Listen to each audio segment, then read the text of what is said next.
Greetings, hello. You've heard all of this before, but I guess it bears repeating. Welcome to the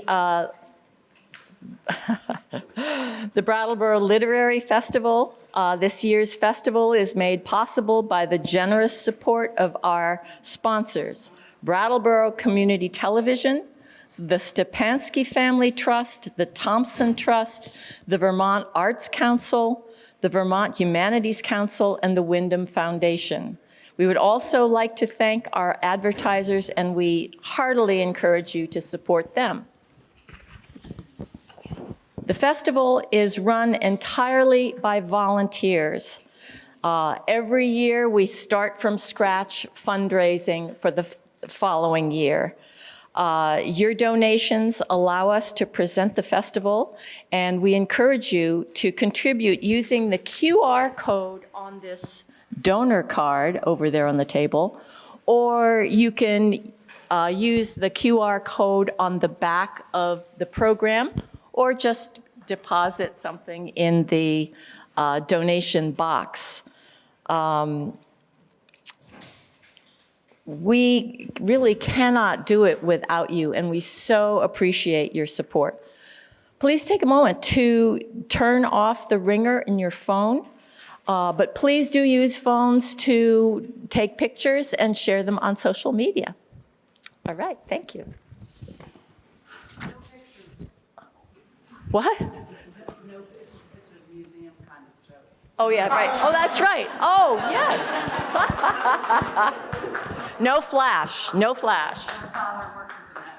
Yeah, right, okay. Oh, this is going to be fun. Okay. I can tell.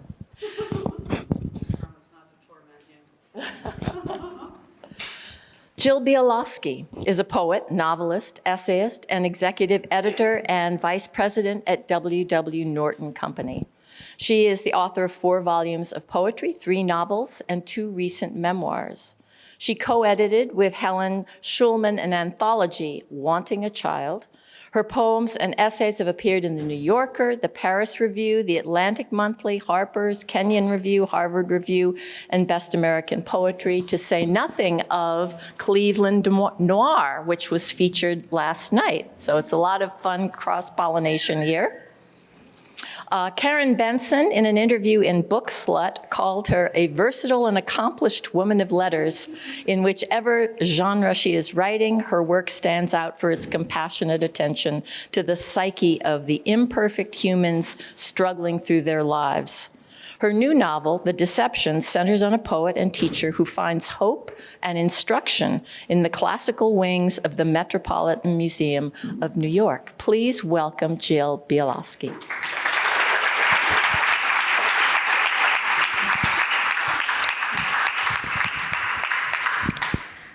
Thank you so much. What a pleasure to be back in Brattleboro. So many years ago, I was a student at Wyndham College in Putney, Vermont. Does anyone remember? Yes. So sadly, the college went bankrupt, and I was in a tough spot, but I was so glad to have been at Wyndham and in Vermont, and it's great to be back in Brattleboro.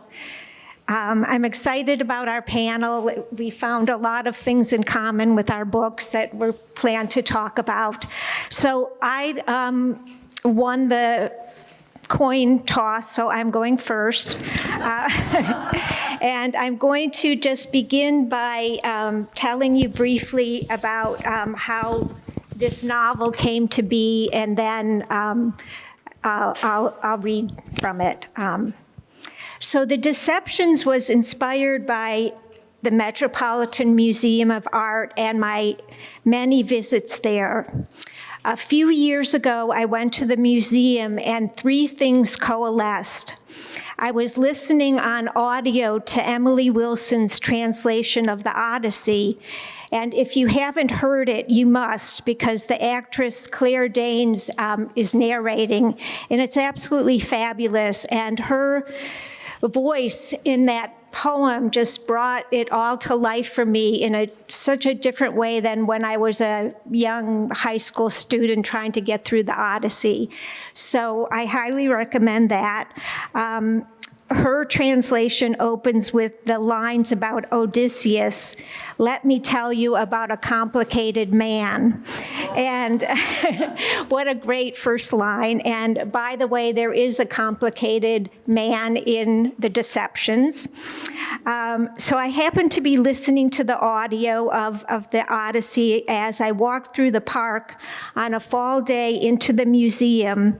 And because the poem, of course, you know, is about the Greek and Romans and the gods, I decided on this particular day to roam through the Greek and Roman rooms. And during this time, it was sort of the beginning of the Me Too movement. And the movement had been unleashed, and I was angry at the entitlement of the patriarch, and I began to try to trace in my mind how the patriarch had shaped me as a young woman coming of age, how often, without knowing it, I had bowed to the patriarch, how often I had listened to, and excuse the men here, I'm not meaning to shame anyone here, but how often I had listened to the mansplaining throughout my coming of age in grad school and my career as an editor. And of course, many of you know that drill, so I don't need to go into it in depth. But I wanted to figure out how I could write about this, as Emily Dickinson calls slant. How can you write about the patriarch slant, and in a fun way? And so I suddenly, walking through the Greek and Roman rooms, it exploded as if the idea burst through my head like Athena, who was born from Zeus's forehead. I decided in that moment, and I was taking photos of many of the gods and goddesses and the statues and the artifacts that I was entranced by. And so I decided that I would invent a protagonist, a woman. She would be a poet, and she would be teaching English at an all-boys prep school, because wouldn't that be an institution founded on ideas of the patriarch? And she would have to be in trouble, because all fiction must begin with some kind of trouble. So I decided that she would be in a crisis when the book opened. She's middle-aged, she's married, and her only son has left for college. And for the first time in a long time, she and her husband are alone together, and suddenly they find themselves strangers. When the book opens, a violation has happened to my character, and she has repressed it. And on top of all this, she's expecting the publication of her third book of poetry, a book-length poem called The Rape of the Swan. And she's just been told by her editor at a very small press that the book is going to be reviewed by the New York Times. She's kind of a wreck over this. She feels that her standing as a poet depends, she naively feels that her standing as a poet depends on this review. So she's in a crisis. The novel in the first paragraph opens with these lines, "Something terrible has happened and I don't know what to do." And her only source of comfort is the museum, where she hopes the gods and goddesses will get her through. Throughout the novel, as she's navigating this slippery terrain, the statues suddenly take on their own life in her head, and they and their mythologies intersect with hers.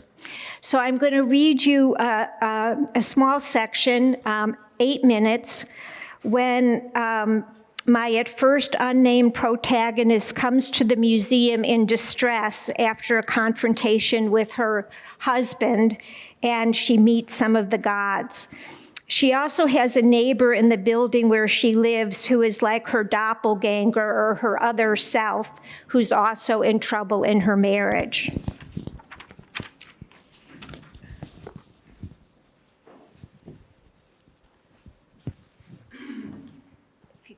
Sorry, if you don't mind, I just want to put those papers away. Museum.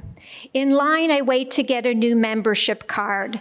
The young man who takes my information has a lovely smile, thick tortoiseshell frame glasses, and short dark brown hair with locks that fall in the middle of his brow. His face bears a resemblance to a portrait I've seen in the museum, but I can't quite remember it. My guess is that he is committed to art because people who work at the museum, my friend here, the man who signs up new members, the museum guards who stand like stoic pillars before each gallery must be afflicted with the need to behold. One must be a certain type of being to subscribe to passing one's days in the solitude and service of art. May I help you find something, he asks after he's finished with my details. Do you have a favorite gallery, I ask, and color? He probably hates that question. What did you come to see? What do you like? He jumps and fidgets when he speaks. I don't know. I should know. You're right. The gods. I'll go to the Greek and Roman rooms, I say, or perhaps the Temple of Dundur, he says, brightening. How does he know that I worship in the temple? It's the place I used to take my son, I say, but today I don't know. I want tragedy. I can't wash away the disdain on my husband's face. I must live with it as my punishment. The gods will understand. Then you're right, off you go, the Greek and Roman rooms, he says. Why not start with the Greeks? There's this incredible marble statue of Heracles. I'll look for it, I say. Thank you. I wind the scarf around my neck to hide my creases. Anything else I can help you with, he says, and I jolt, aware our transaction has ended and people are waiting behind me. Is he flirting with me, I wonder, before remembering I'm too old to be flirted with. And he's barely older than my son, yet his deep, wide brown eyes, like the light reflected in a dark pond, carry me far. I enter the gallery and go right to it. Oh my God, Heracles, he's right, that muscular chest. And I didn't mention that my book also has photos, so this is Heracles. The curve in his waist. Years ago, before I was married, I went to the Prado on a trip with my roommate. We stayed in a hostel and explored the museums.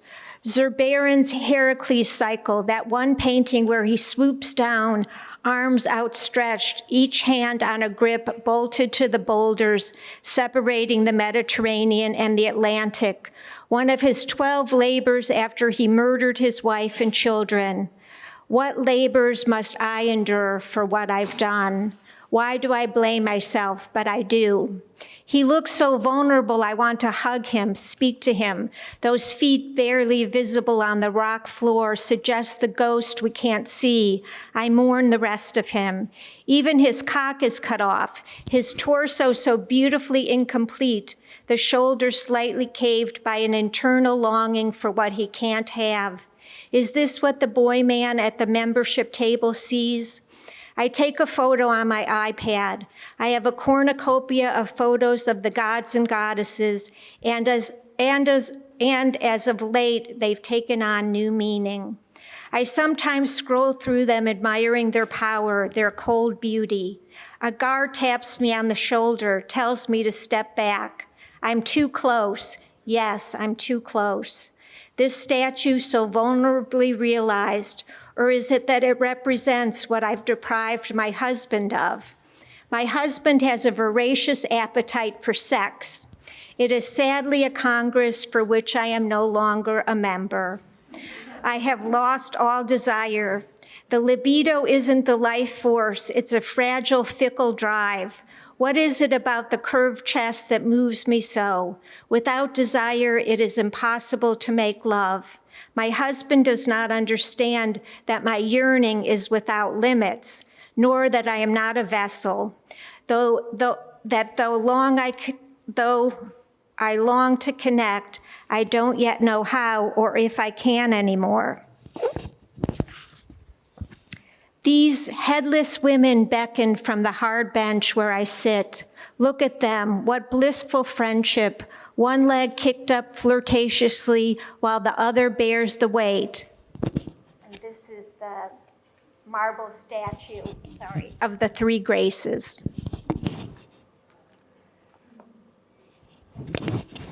I wonder if these lovely beings were to service the gods. The gods are entitled to any mortal they claim, even if they have to turn themselves into bulls or swans to mate. The Three Graces are handmaidens of Aphrodite. Cronus castrated Uranus and threw his genitals into the sea, and lo and behold, lovely Aphrodite emerged from the sea foam. In every story, she is beautiful and sought after. Her beauty concerned the gods who feared that those in desire of her would come to war. Clever Zeus married her off to Hephaestus, the god of fire, who was born lame and grotesque to protect her from rivals. What did Zeus think, that he could stop her? Beautiful Aphrodite, she did what she pleased. Surely she did not worry about pleasing her husband or hate herself for her acts of infidelity. Those gods and goddesses, they have no shame. A gang of teenagers rushes in. Their kids can't keep quiet, can't keep their hands off one another, can't stop talking, pushing, and shoving in their attempt to be heard and noticed.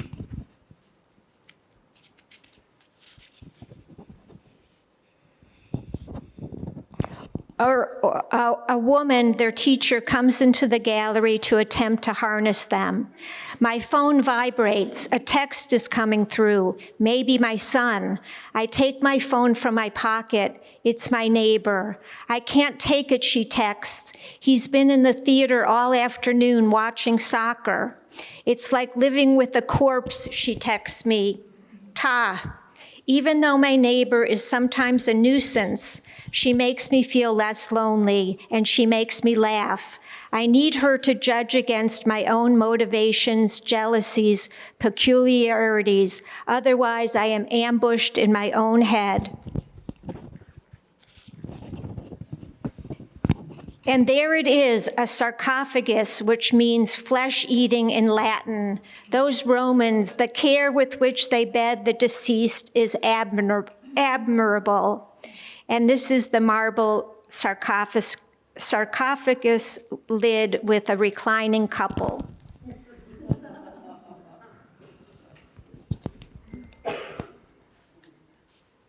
The description reads, the couple are shown as semi-divine personifications of water and earth. The bare-chested man holds a long reed, and a lizard-like creature crouches beside him. The woman holds a garland and 2 sheaves of wheat, attributes of Tellus, goddess of the earth. At her feet is a furry-tailed mammal with a small Eros on its back, hoping Eros will reunite the lovers in heaven. The man's head is carved so that we can see his expression, stern and dominant, but the woman's head is featureless. Did no one think that carving her likeness was warranted? He looks at her, his arm around her shoulder, and the woman's head is tilted up toward his face. Was that what started it, that he looked when I had forgotten what it was like to be desired? How stupid and careless. Once the limbic system is triggered, all judgment disappears.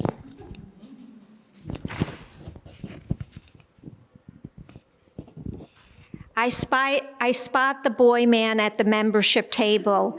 I begin to sweat and feel dizzy. A panic attack is coming on. This happens now for no rhyme or reason, tittering just at the edge of consciousness. He wanders into the gallery, and as he passes me, he stops. We say hello, and I watch him circle back to Heracles. To want more is to test the gods. To want less is to decompose. Thank you.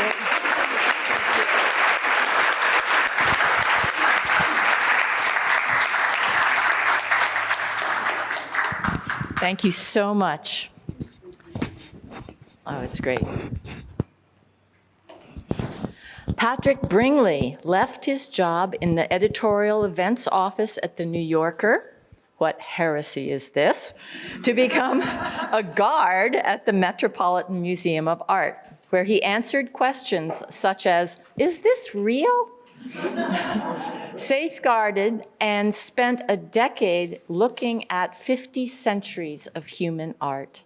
His beautiful memoir, All the Beauty in the World, describes the solace and inspiration he found there.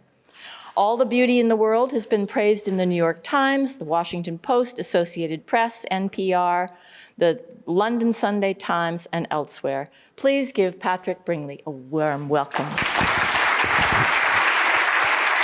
Thank you. Thank you. Thank you for the lovely introduction. Thanks for having me here. Thanks for all of you for coming out and Jill doing this event with me.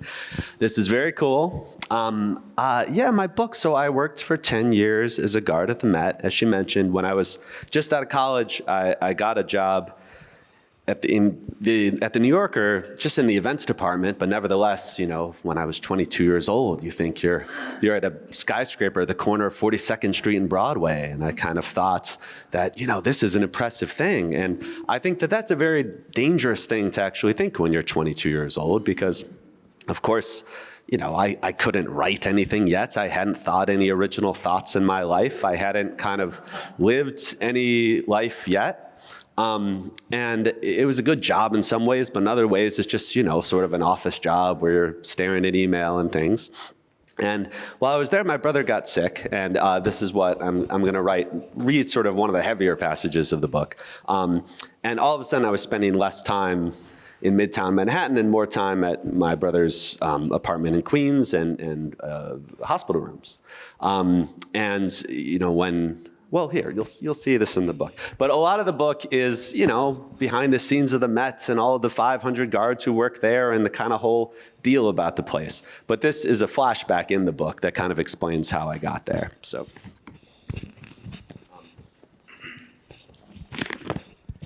it was, on the whole, cheerful in Tom's little hospital room. It was simple. It was crosswords, the newspaper, ball games on television, books read out loud, ordering lunch. Tom wasn't restless in his illness. He didn't seek new religion. He liked and loved the things he always had. For me, this threw a kind of halo around the lot so that the ball games were good ball games and the books were good books and the friends who visited were good pilgrims, and all of it simple, all of it an embrace. Tom liked Raphael, so we thumbtacked the Madonna of the Goldfinches above his hospital bed. My dad admires Dickens, so he opened a paperback and read a sad and funny passage. It was curious, the way great art collapsed so simply into so ordinary a setting. I had long supposed otherwise. I thought of great art as a thing to gape up at or stare back at, where nobler persons than ourselves had splashed it around cathedrals or fit it between the covers of great books. And yet, even a story as exalted as The Passion now felt near and unmysterious, being plainly an attempt to express the very plain thing that was happening in that room. The night would fall, and when Tom was very sick, someone would stay with him, usually Krista, his wife. We'd watch television on mute while he slept, and the stillness in the room couldn't be believed, as nothing about any of it could be believed. There's Tom, there's funny old Tom, there's his body that once was big, bounding like old Tom, and is now gentle, graceful like this Tom. How beautiful. Later, I'll roll him on his side, dig my fists into his muscles, rub circles on his aching back, and he'll moan and say thank you quietly, and the stillness will return, and I'll watch him breathe.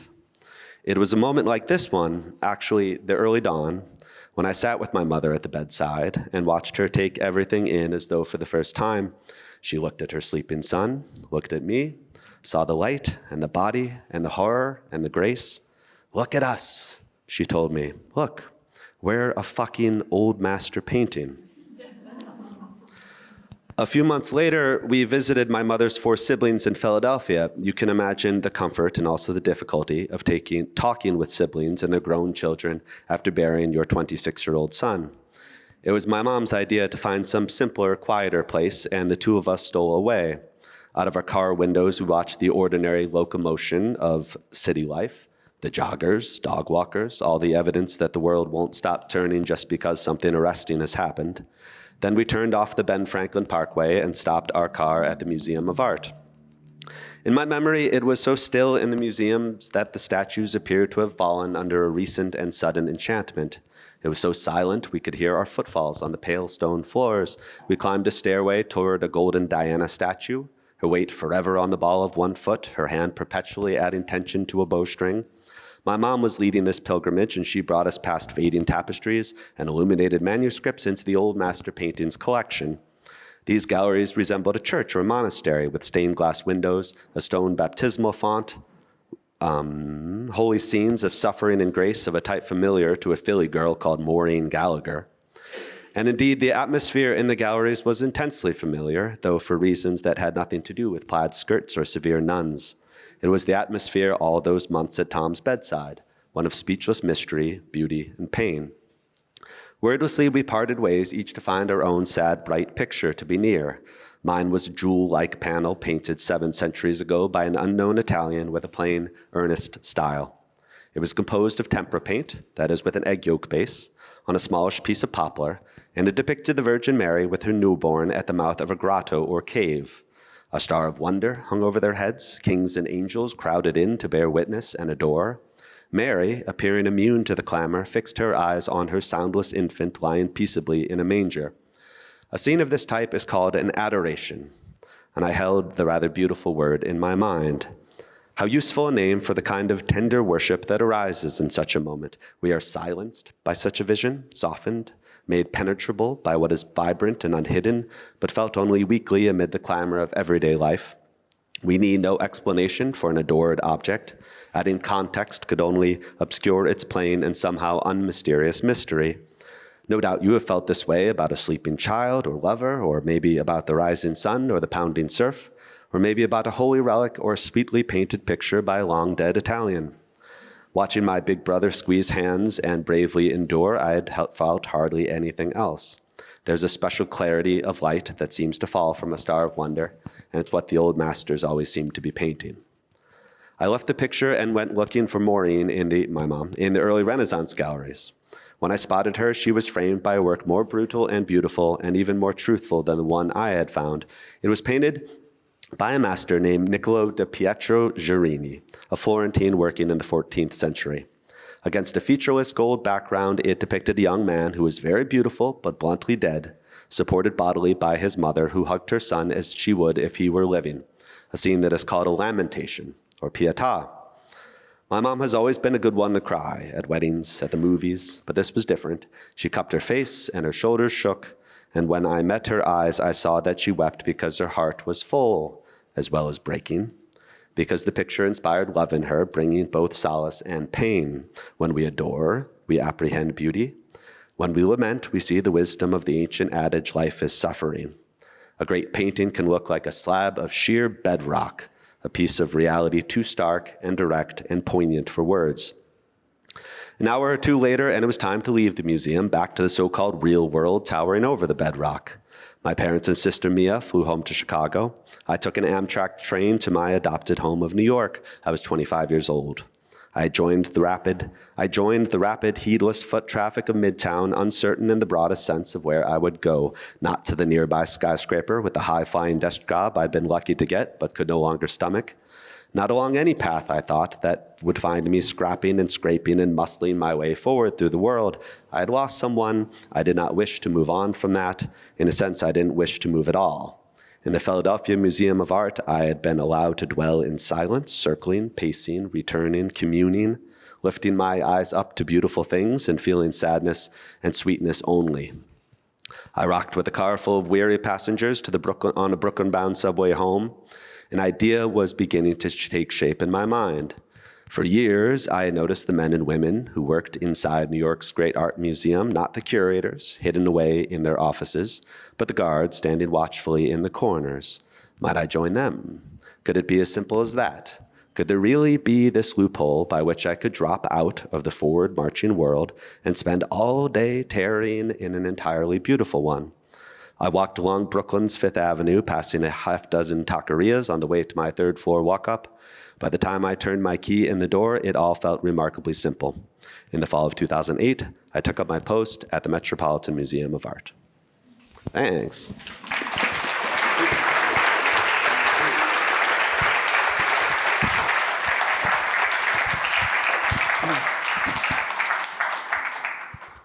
Thank you both. Well, I have to ask this question and see what you guys think too. But in Jill's book, you mention that 100,000 people have fainted in the Met. Is that's over the whole course. I don't think it's 1 year. But does anyone have any comments or questions? No, you're just stunned. Questions to ask each other too. Okay, yeah, we're not going to put it all on you. All right.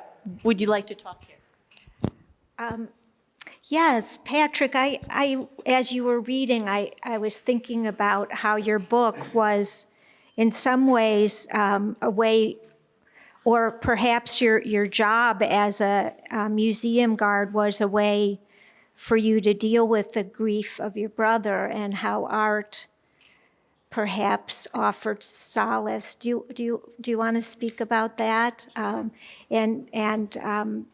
Also in my book, their grief and loss are also part of my story, so then I can talk about that. Yeah, you know, it's funny, I get asked about that. It's not like it's a sort of straightforward process. Like I went there and I got some lessons of uplift or something that made me just be able to turn the other page. It was more that, I mean, I don't know, I had been through something that seemed kind of so just stripped down to the bare essentials of what it means to be human, and you're spending all this time sort of in that space. And then you're expected to just get up out of that and then just rejoin the world where everything is just nonsense, you know, or it feels that way, you know, if you're just answering emails or whatever. And I just felt sort of shell-shocked, and I was just relished the idea of spending all this time where I can just have my head up and I'm not accomplishing anything. I'm not pushing any ball forward. I'm just paying attention to the world around me. And of course, I get to be in this sort of numinous space that kind of feels cathedral-like in its sort of silence and its stillness. And I think having just a good long time to kind of be in that space felt very sort of consoling, to be around these sort of luminous but sad pictures in the old master wing, and then go to some other wing and you're like, oh my God, these things are thousands of years old, and there's something about that that just silences your whole soul. But then also the process, I think, of kind of, I mean, I was there 10 years. So when I started, I was 25 years old. When I ended, I had a couple of kids and I was 35 years old. Like that whole sweep of life is, I think, really when you're learning to become kind of a full-on grown-up. And a lot of that happened at the Met, you know, not just through sort of silence and stillness and contemplation, but also being brought out of my shell by talking to people. I mean, it's a living place too. 7 million people come in. They are asking me, is this stuff real? And they're asking for the Mona Lisa and the dinosaurs, you know?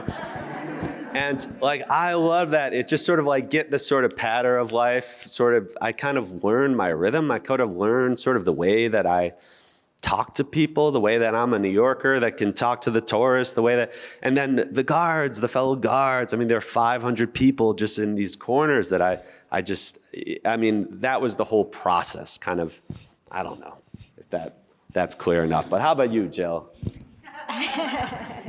Yes. Well, one of the things that I think are central to both of our books is the way in which art sort of inspires and unlocks, particularly in my book, the imagination. And so these pieces that I came across in the museum also are a way for my protagonist to unlock some of the terrors and losses of her past. And so she is, as I mentioned, when the book opens, her only son has left for college, and it's the empty nest. But as she's strolling through the museum one day, and my my novel covers many, many days in the museum. It moves in and out of the museum. But on one visit to the museum, she comes across this marble grave of a little girl carrying a dove. I don't know, you can't see it very well here. But suddenly this triggers my narrator to think about that her son was a twin, and her daughter was lost at birth. So in the novel, she's also has to wrestle a little bit with the ghost of her lost daughter. And so the museum is a guide in a way for part of that journey. And later on in the book, actually what I read earlier, I said something like that my narrator says that the temple of Dundur is where she goes to worship. And that is where she went when she lost her daughter. So she has the opportunity, as art can do for us, is to recollect and mourn and feel close to the spirit of her daughter. And so that was certainly one part of the book that surprised me as I was writing it. And it's interesting, Patrick, about how you write about certain pieces of art that have moved you in some way. Maybe you want to talk about one of them? Sure. Yeah, it's interesting. You talk about those. I could talk about all the art. No, I'm just kidding. I was there a long time.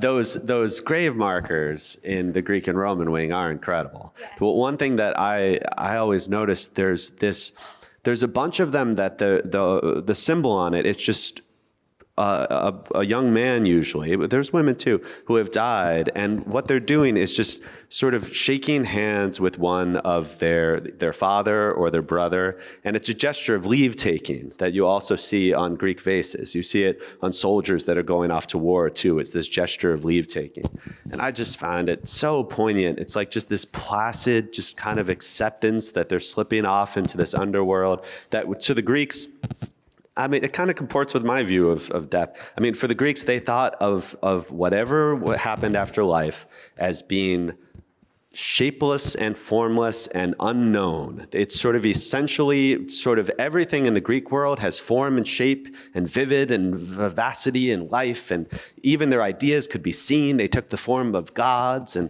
they were very sort of hands-on tactile people like that, and death was everything that isn't. You know? So I always feel that looking at the Koros statue or something, which is this marvelous sort of archaic Greek statue of this young man, and he's, full of life, and he's nude, and he's there's something kind of almost godlike about him. But then you think this was a grave marker too. And this was a young man who died that's being depicted. And that's sort of the duality that they're always trying to get at. Like on the one hand, he's sort of arrogant with his own sense of beauty, his sort of godlike sense of beauty.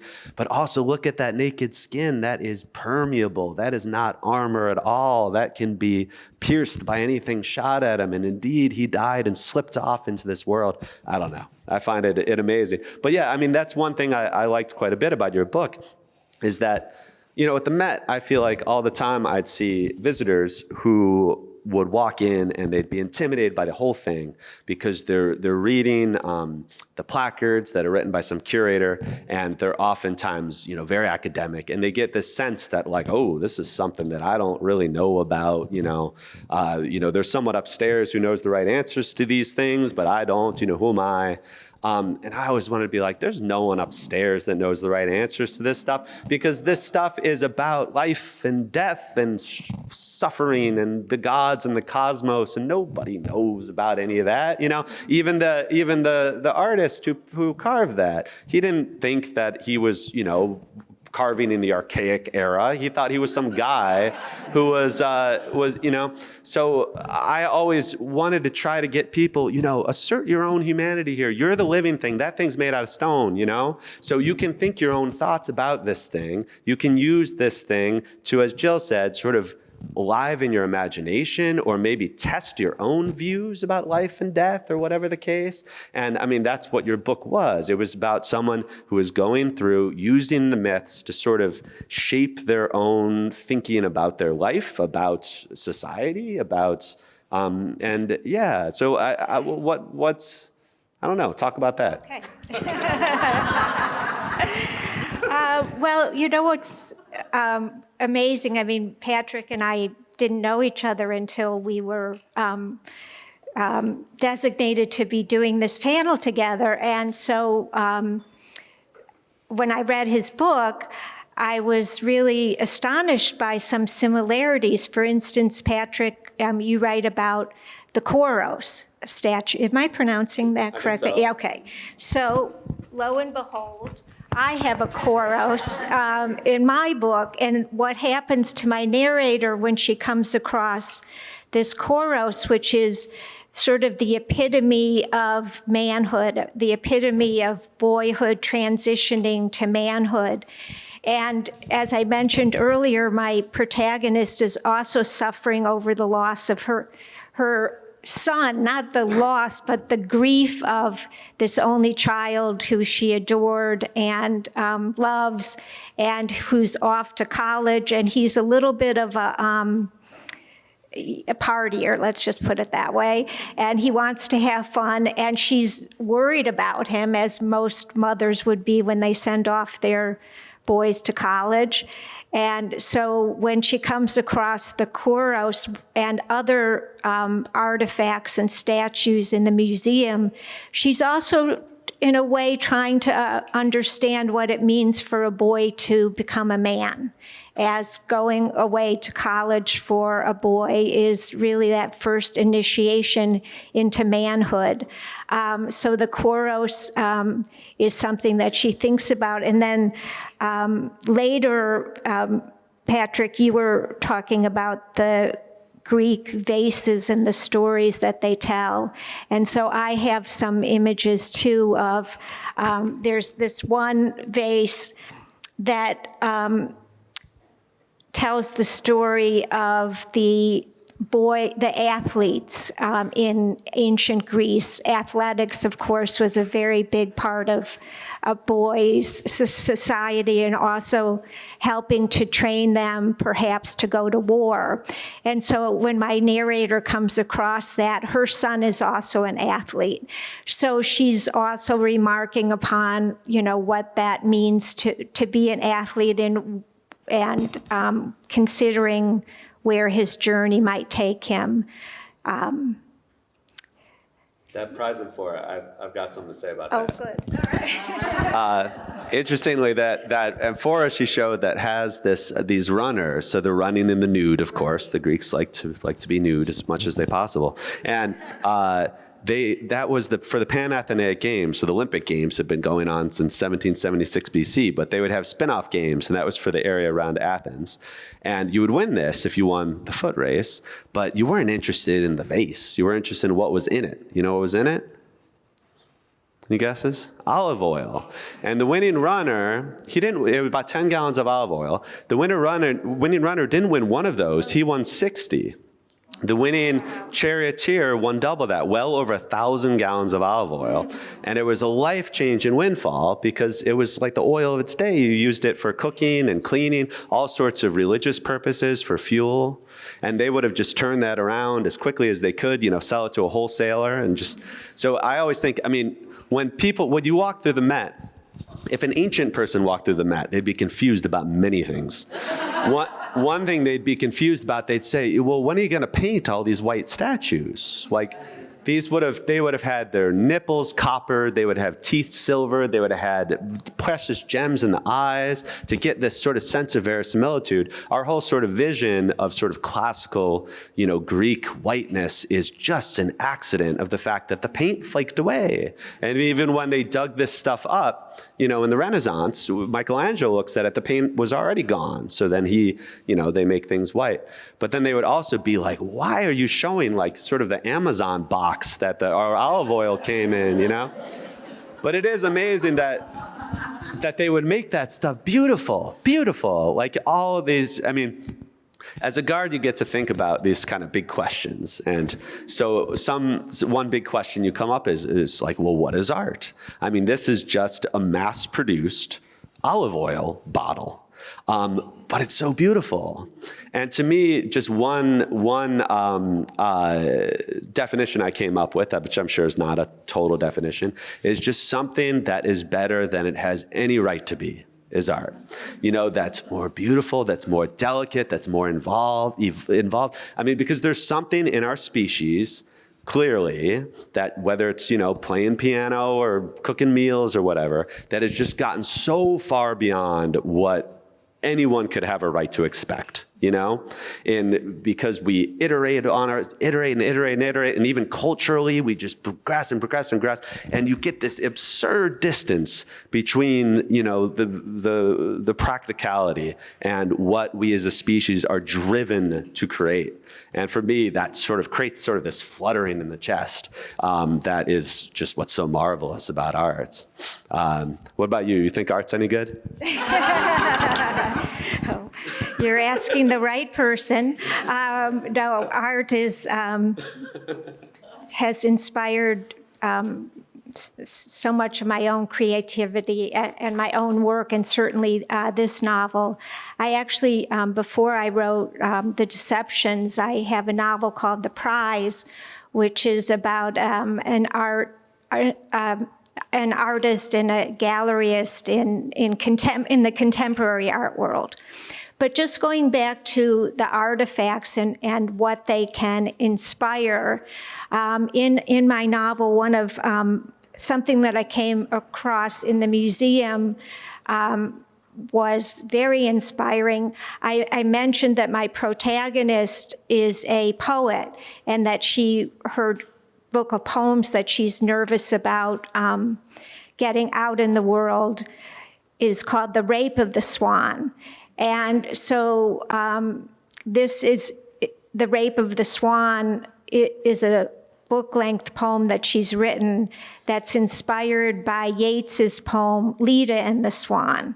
And so, of course, in the museum, there are, I don't know, Patrick, you might know, at least, so many images, whether through paintings, through artifacts, through statues of Leda and the Swan.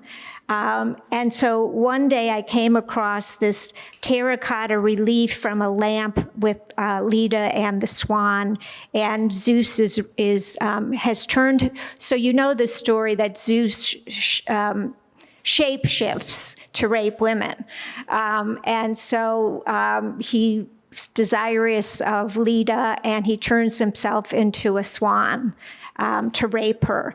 And so this is the little image here. It's a terracotta relief from a lamp with Leda and the Swan. So just the idea here is that, how even the most minute detail can tell a story. And, whether you go into a museum as a writer and poet, as I have experienced art, but just the way everyday people go into the museum and are inspired or quieted somehow. I always, just one quick anecdote. When I first moved to New York City, I didn't know many people at all. I had come from a graduate school at the Iowa Writers Workshop. So I moved from Iowa City to New York City, which is quite a two sides of a coin. And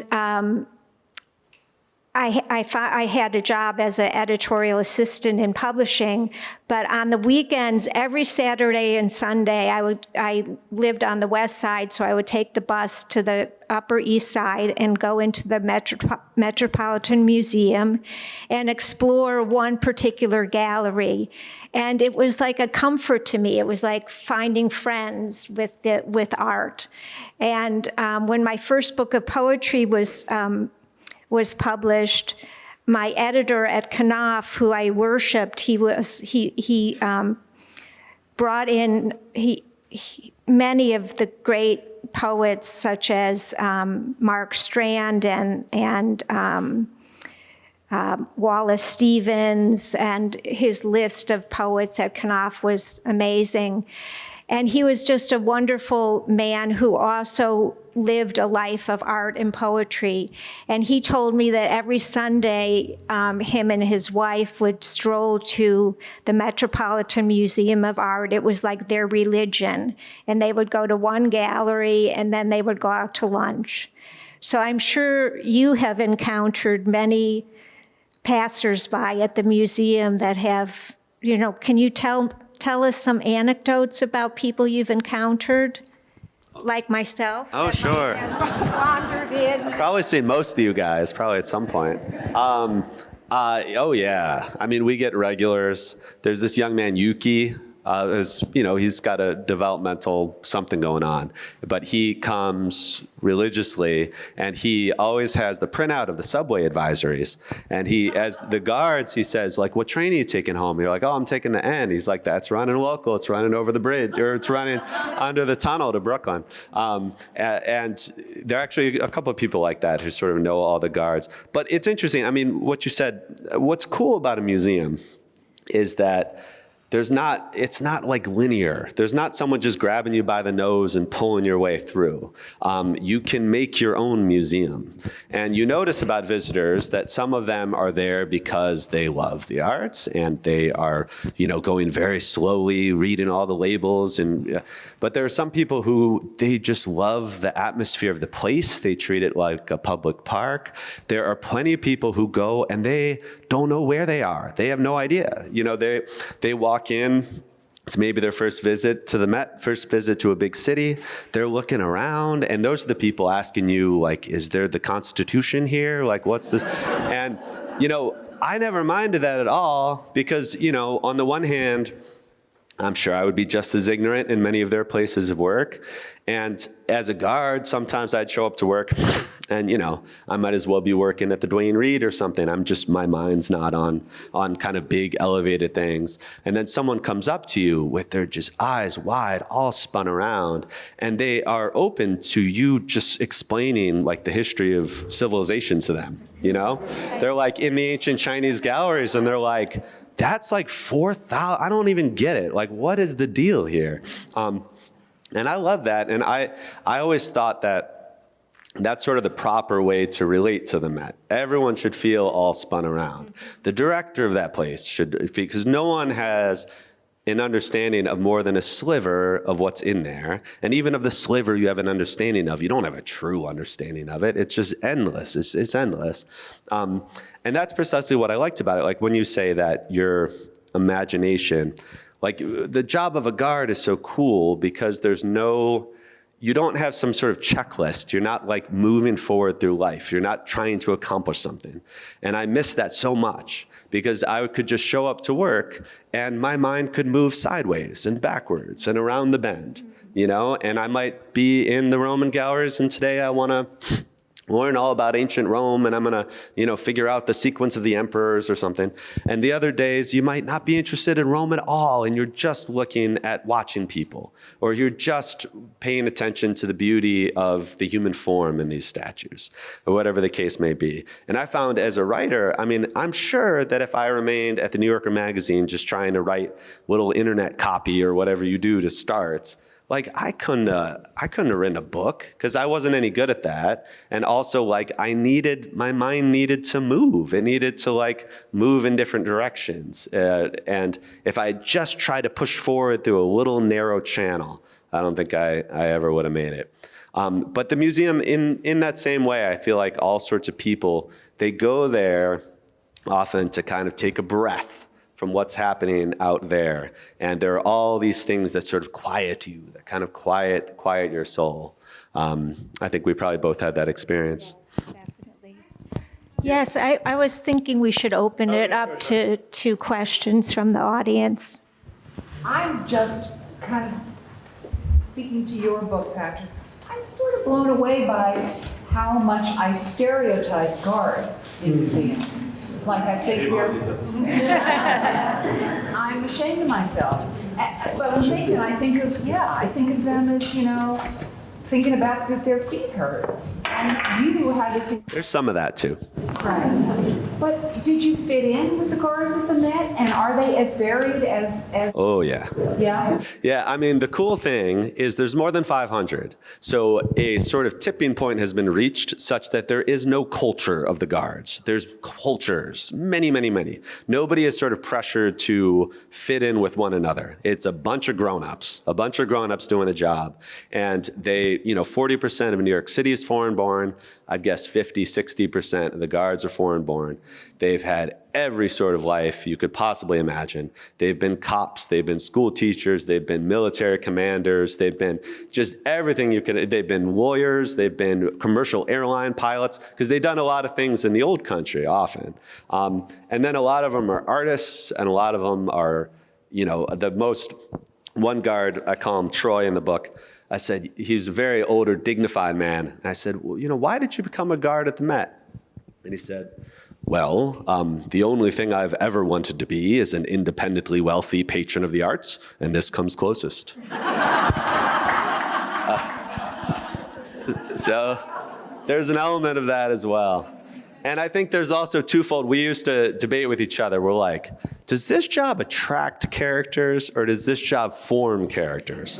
And I think it's both. Because I think it attracts characters, because it attracts people who don't want to be pushed around like by a boss, because you just sort of left on your own mostly.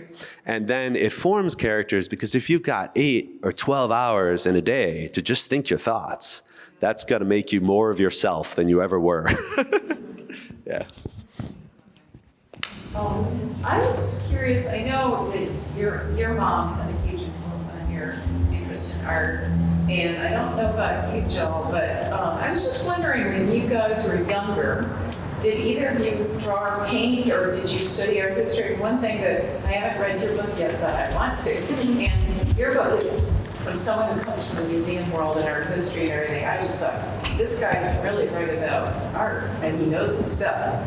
And so, did all that knowledge come through the process of working here, or were you guys, I just would like to know your art and art history. Yeah, I've always before all, this stuff. Yeah, exactly. I've always loved art. My mom always took us to the Art Institute of Chicago. She loved art. Neither of us, though, I didn't study art formally. I did a little bit in college. I took a couple classes, but mostly I learned on the job, and I can't draw. But mostly I don't know. I've always loved this stuff. As far as learning how to write about it, that was just a years-long process of scribbling in notebooks, because art is hard to write about because it doesn't talk, It's like, I feel like it's stubbornly not words. It's something besides words. So to try to draw words out of it can just be maddening. So I think I just wrote in circles until I sort of figured out a formula, or not a formula. It's never a formula, but I figured out certain things started to speak. Yeah, Mira, for me, I think I'm glad you asked that question because it made me think back. Like you, I grew up in Cleveland. And as a young child, I remember vividly going on the bus when we were at school. Our art teacher took us to the Cleveland Museum of Art, of course, and it was amazing. And I really have such a vivid memory of sitting on those little stools that they had for the little kids who would come into the art museum. And I just was, just so inspired and connected by seeing all this amazing art in the museum. My mother also was a lover of beauty, and so we had that in common growing up. And then, even when I was in high school in Cleveland, I used to go to the art museum and just, I loved the Rodin statue of the thinker. And, I remember even at that young age, just feeling like art spoke to me in ways that I couldn't articulate within myself.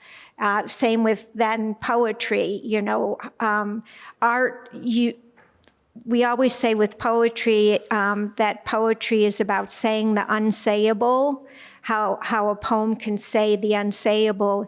And for me, art and paintings are like that as well, that you see something and it's a personal experience. One of the things I admired, I told Patrick about his book, is that you encounter the museum from a layman's perspective, because, as Patrick said, he didn't really study art in any depth. And so it's great to take a journey with somebody who is just kind of experiencing this vast collection in a very individual way, which for me is what art should do. It should ignite our own memories, our own thoughts and experiences and emotions. I think. Yes. Here it is, the Met, the most powerful, the richest, the most well-endowed museum, perhaps in the world, in the most populous, rich, powerful city in the world, and here you are, writing these books. And I think of a friend who lived near the Met who pretended, or we would pretend with him, that the Met was just merely an extension of his apartment. And the question that occurs to me as I think about your discussion, your books, is, does the Met belong to you, or do you belong to the Met? Which of those two resonate the most with you? Well, very quickly, I would say that the Met belongs to me. And my character even says that it's her home. It's her second home. Oh, yeah. I mean, I feel like you'll see guards that are leaning on against walls with just the most proprietary look, And I think 100% the guards feel like, in a way, the museum is ours much more than anyone upstairs, more than the trustees, because we're out with the art, We're in the ball game, they're backstage. But yeah, I mean, it raises a point too. One thing that I think about sometimes, if you're in a great big museum, I think something that's worth doing is feeling yourself invisibly small. Like, that is a pleasure in life. It's like when you look up at the nighttime stars and you're like, oh my God, I am just so insignificant, and you just sort of disappear. And you can do the same as the Met. You wander from Greece to Rome to Egypt to Cambodia, and you're just like, oh my Lord, my little thoughts inside my head, they are of no interest to any of these people. But then you can also say what I was saying earlier, where you say, this stuff is made out of stone, and I'm a living human being. And you can flip it and say, well, really everything is in the Met is just expressing the potentialities, the capacities of my heart and my head and my hands. This is a museum about sort of singing the praises of human beings. And I'm a human being.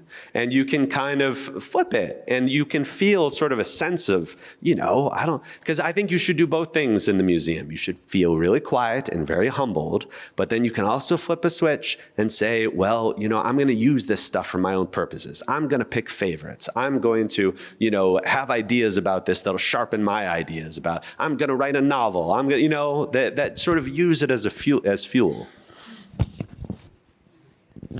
I was wondering how often as a guard you had to do parties at night, how did you wrangle them? I mean, I'm very familiar. They're different from the the daytime crowd. Yeah, I only worked the gala. So the guards all call the gala the party of the year, because I guess that's what they used to call it in the old days. And when I worked at the New Yorker, I worked enough fancy parties, so I didn't really need that. But you can work OT and do those parties. I worked it once, and they put me in the actual costume institute as opposed to where everyone's clinking glasses. And I thought, oh, this is going to be nice. I'm standing next to the dresses, and Tom and Giselle are going to come through. But no, nobody came through. Nobody. They all stayed at the party. I didn't see anybody. But yeah, I don't know. I don't think it's too interesting. I don't know. So I was just at the Met at the Monet des Arts show, and a woman there kept trying to touch the painting. Lard was kind of chasing her around. And he'd say, don't step back. She said, well, I keep forgetting. And I wondered, now, what is that guy trained to do? And here you are. You can tell me, how are you actually trained? Like, are you trained in tackling people? And are you trained in art, history? Like, I asked a guard something, and also, how do you know how to get out of there? I asked 3 times. How do you get to the exit? So you seem to have to know everything.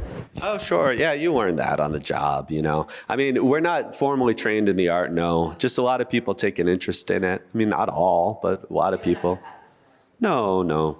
But yeah, as far as touching, yeah, people touch things all the time. I mean, painting's not so much. But, I had a young man try to climb up on a Venus statue, and he was trying to sit in her lap, and I stopped him, and he was very polite because he just did not know. People do not know. So he's like, oh, and he looked at her, and she had a missing head and missing arms, and he looked all around the Roman court, and he said, so all this broken stuff broke in here?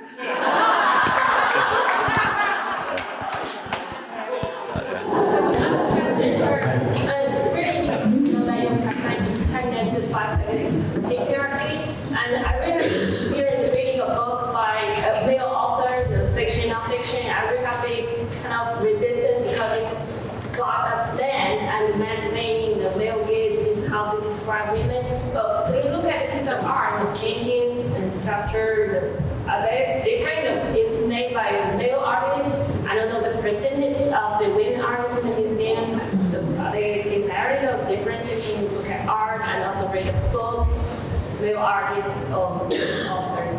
Thank you.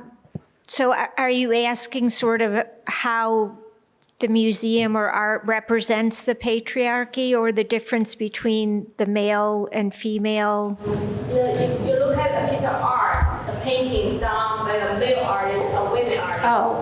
So difference in how you react to it. Right. I'll answer that by sort of going back to my novel, because in The Deceptions, my protagonist is a poet, as I said, who wrote a book called The Rape of the Swan. And there's a visiting poet at her school who is very competitive with her. And they both approach art in a very different way. And I have a scene where they're talking about how they create. And the visiting poet is very brash, and he sort of says, I know from your poetry that you write out of loneliness, you write out of despair. I write out of power. I write because I want to be heard. And so I think that's how I'm going to answer that question. But I have to say, just to promote a book at Norton, one of my colleagues edited a book called Art Without Men, and that's doing really well.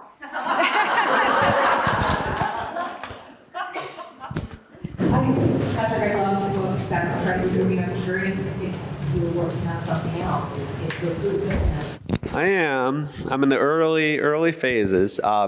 Yeah, I'm doing a lot of talking and at museums, which is super cool. And I do tours of the Met. If anyone wants to go to my website. So I'm trying to do those things to just make enough scratch to have enough time to kind of think some thoughts before I write a new book, you know? I think it's a little like, you know, you're a rock band and your first album is everything you've been thinking and feeling since you were a teenager. And then it's like, all right, now make another one in 12 months. I don't know how to do that. But I do have a flicker of an idea, and I think it'll be art related. But yeah, we'll see. Yeah. I was curious whether you witnessed any protests like the ones that Nan Golden led at the Met, and what other ways, I mean, you mentioned everybody makes their own museum, and it seems to be, I mean, I only saw like video or film footage of the protests, but they were like works of art themselves, like installations. So. Yeah, I remember that day. I think it was in 2012. I'm sorry? Okay, I'll retell. So in 2012, I'll tell it this way. Somebody said something crazy is going on in the temple, one of my fellow guards. And what happened is Nan Golden, who's an artist and a photographer, she came in with, 50 or 60 of her minions, but of course they were not advertising themselves as such. And they, in the Temple of Dender, which used to be called the Sackler Wing, they had a bunch of pill bottles, and they threw the pill bottles into the water there. And it was actually a very effective protest, because 2012 was kind of early in that whole thing. So I remember learning from that. I was like, what, the Sacklers? I didn't know what that was. To me, that's much more legible than like, the soup on the Van Gogh. That's not very legible to me, like what exactly that protest is. But yeah, I forgot, what was the second half of your question? Yeah. The weirdest thing, I think, is that my book is called All the Beauty in the World, and the documentary about Nan Golden and that is called All the Beauty and the Bloodshed. That's just total coincidence. How much of the beauty of the museum and the solace that you found in it is due to the atmosphere, the hushed voices and the dim light and large echoing figures? It's very interesting that what's cool about the Met is it's not one building, it's all these buildings that have been smashed together, and all those places have their own atmospheres. Actually, one of the only ways that is remembered is, the guards call Section A is the A building, the old 1880 Met, which is now the medieval wing right in the middle. But that will have a different atmosphere. Like you mentioned, the dim lights, like the quietest galleries in the Met are the Asian art, and it's because the lights are low and everyone whispers. Like the lighting has profound effects to how people act. And you'll notice that as a guard all the time. So if you're in some bright skylit gallery, it's like a bowling alley compared to that. And I always liked being moved to sort of different areas to have sort of those different experiences. But I do think that's a cool thing about the Met. It's not one vibe in that place. And of course, it's from the art as well. The art kind of is, I don't know, giving off its vibe. Yeah, I was wondering if you, first of all, it's a very beautiful passage you read. Did you feel respected as a guard? At times did you feel disrespected? One question. Second question, I couldn't help thinking, listening to you, of a nonfiction book that got a lot of attention years ago, of a journalist who became guard, I think it was Rikers, like the tombs. It was an intentional deception. It was writing the book from the beginning. It sounds as if we were No. beginning. Did the other guards know you were writing eventually? A few of my friends did eventually, but not really. Yeah.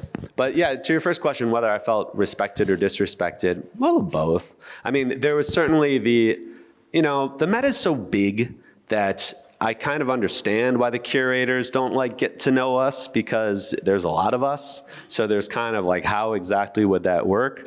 But on the other hand, you go into the cafeteria, the people in the cheap suits are sitting together and the people in the expensive suits are sitting together, and there's never the twain shall meet, And that's not so good. And it's also not so good that the big bosses are never calling us in to be like, what should we fix in the galleries? Because we could tell them tons of things to fix. Like just label. The one example I give all the time is Washington Cross in the Delaware, probably the most famous painting in the joint.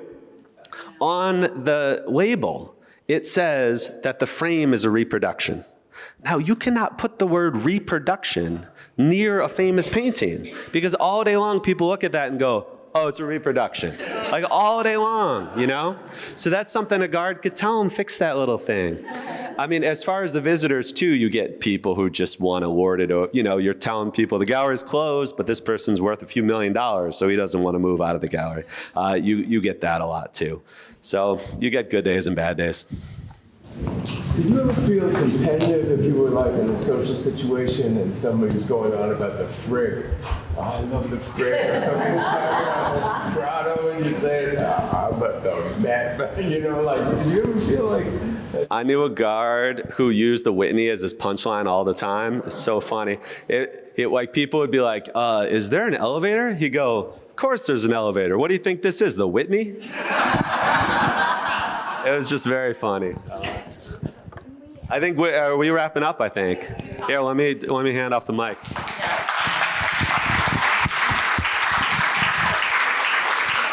So we do have to thank you. I don't want to cut short our appreciation. Thank you both so much. This was so much fun. We are selling books, and these folks are signing books, so you can get a little leg up on your holiday shopping there. All right. Thank you so much.